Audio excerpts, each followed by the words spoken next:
النهاردة يا جماعة في الزمن اللي احنا فيه ده، الراجل اللي بجد بيبقى تعبان وشقيان وطالع عينه بره البيت ممكن يستحمل كلمة رخمة من مديره، ممكن يتداس على وشه، يتمسح بوشه كده الأرض ويستحمل ويسكت علشان هو فاتح بيت وله ولاد، ويجي على نفسه يستحمل علشانهم.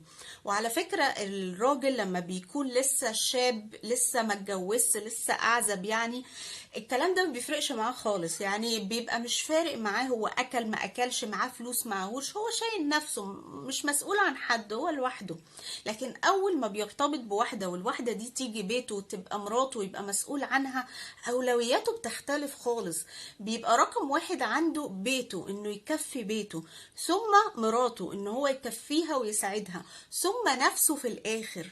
ولما بيخلف بيبقى رقم واحد ولاده، ثم بيته، ثم مراته، ثم برضه نفسه في الاخر. يتعب ويشقى علشان يعيشك حياة كريمة ويجيب لك احسن لبس واحسن اكل واحسن مدارس لاولاده واحسن نادي واحسن تمرين واحسن كل حاجة.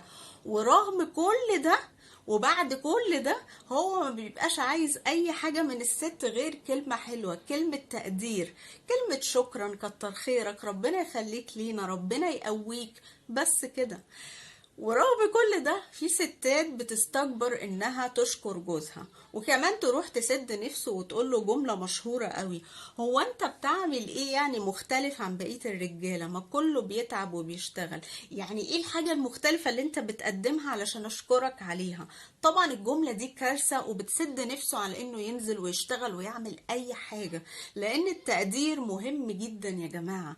وعلى فكرة هو الراجل مش هيرجع من الشغل بالليل يقولك على فكرة انا النهاردة كان يوم صعب والمدير قال لي كلمة وحشة وانا استحملتها. لا، الراجل مش هيعمل كده، لان الراجل بيشوف ان ده ضعف، وهو ما يحبش يظهر ضعفه قدام حد هو بيحبه.